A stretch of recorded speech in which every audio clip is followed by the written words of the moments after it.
नमस्कार मंडळी, कांचन वर्ल्डमध्ये आपलं स्वागत आहे. आज तुम्हाला मी खूप अशी टेस्टी भाजी दाखवणार आहे. चना पालक. जे लहान मंडळी किंवा मोठी मंडळी पालक खात नाही त्यांच्यासाठी खूपच छान असं ऑप्शन मी दाखवणार. समजणार पण नाही की ह्याच्यामध्ये पालक आहे म्हणून. तर इथे मी चणे घेतलेले आहेत. 1 वाटी चणे सकाळी भिजत घातले होते. 7 ते 8 तासांनी छान असे फुगून येतात ते. आणि इथे घेतलेलं आहे पालक. पालक आणून स्वच्छ असं धुवून कापून घेतलेलं आहे. आता कुकरमध्ये चणे शिजत टाकलेले आहेत. ह्याच्यामध्ये थोडंसं चवीनुसार मीठ घालायचं आहे. जेवढे चणे असतील तेवढं मीठ घालायचं आहे. त्यानंतर गॅस लावून 2 ते 3 शिट्ट्या काढायच्या आहेत. मी इथे 3 शिट्ट्या काढलेल्या आहेत. त्यानंतर आता इथे मी पातेले घेतले आहे. त्याच्यामध्ये 2 कप पाणी घेतलेलं आहे. थोडंसं मीठ घातलेलं आहे आणि पालक त्याच्यामध्ये घातलेलं आहे. ते आपण फक्त 2 मिनिटं शिजवणार आहोत. 2 मिनिटांनी आपण पालक काढून घेणार आहोत. बघा 2 मिनिटांनी असं छान झालेलं आहे पालक. जास्त शिजवायचं नाही, नाहीतर त्याच्यातले जीवनसत्व निघून जातील. त्यानंतर पालक थंड पाण्यामध्ये घालायचं आहे. गरम पाण्यातून काढून थंड पाण्यामध्ये घालायचं म्हणजे पालकचा रंग जो आहे तो हिरवा छान राहतो. तर इथे पालक थंड पाण्यामध्ये थोडं 2 मिनिटं ठेवायचं आहे. आणि अगदी नॉर्मल झालं की मिक्सरमध्ये आपण त्याची प्युरी करून घेणार आहोत. तर इथे मी मिक्सर जारमध्ये ट्रान्सफर केलेलं आहे आणि त्याच्यामध्ये 1 मिरची घातलेली आहे. छान टेस्ट येते ह्याच्याने. आणि दुधाची फ्रेश क्रीम मी 1 चमचा घातलेली आहे. तुम्ही ह्याच्यामध्ये दहीसुद्धा घालू शकता. आता ह्याची छान अशी बारीक प्युरी करायची आहे. तर इथे बघा मिक्सरमध्ये मी फक्त 1-2 मिनिटं फिरवल्यानंतर स्मूथ अशी प्युरी तयार झालेली आहे. आता आपण ही बाजूला ठेवूया आणि आता भाजीला फोडणी देण्याची तयारी करूया. भाजी बनवण्यासाठी मी इथे 1 पातेलं घेतलेलं आहे. त्यामध्ये 2 पळीभर तेल घातलेलं आहे. तुम्हाला जेवढं पाहिजे असेल तेवढं तेल घालायचं आहे. आणि फोडणीसाठी इथे मी 1 चमचा मोहरी आणि 1 चमचा जिरं. छोटा चमचा आहे त्यामुळे 1-1 चमचा घेतलेला आहे. आणि थोडंसं तडतडलं की त्यामध्ये आपण 2 तमालपत्र घातलेले आहेत. कांदा, मिरची, 4 लसणाच्या पाकळ्या ठेचून असं मस्त तेलावर परतून घ्यायचं आहे.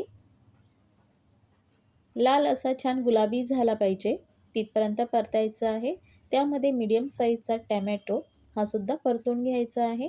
टॅमॅटो नरम झाला की त्यामध्ये सुके मसाले म्हणजेच अर्धा चमचा हळद आणि 2 चमचे लाल तिखट म्हणजे आपला घरगुती मसाला आणि 1 चमचा गरम मसाला असे सुके मसाले घातलेले आहेत.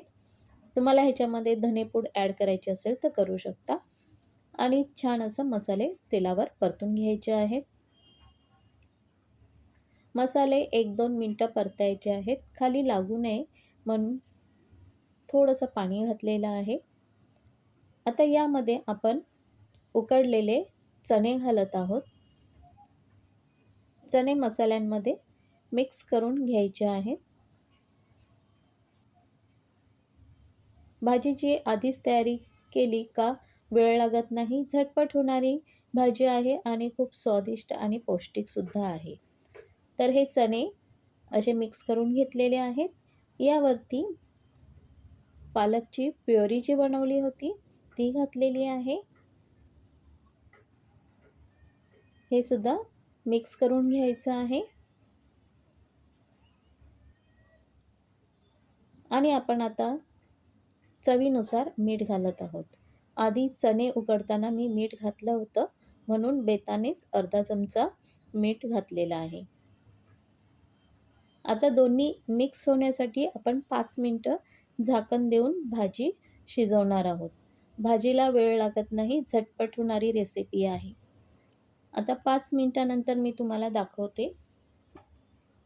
भाजी तयार होत आलेली आहे. जर का तुम्हाला भातासोबत खायची असेल ना, तर थोडंसं पाणी घालून तुम्ही रस्सेदार पण बनवू शकता. आणि चपाती, भाकरीसोबत खायची असेल तर सुक्की बनवू शकता. तर इथे आता मी भाजी तयार झालेली आहे. फोडणीची तयारी करते. वरती तडका देऊया.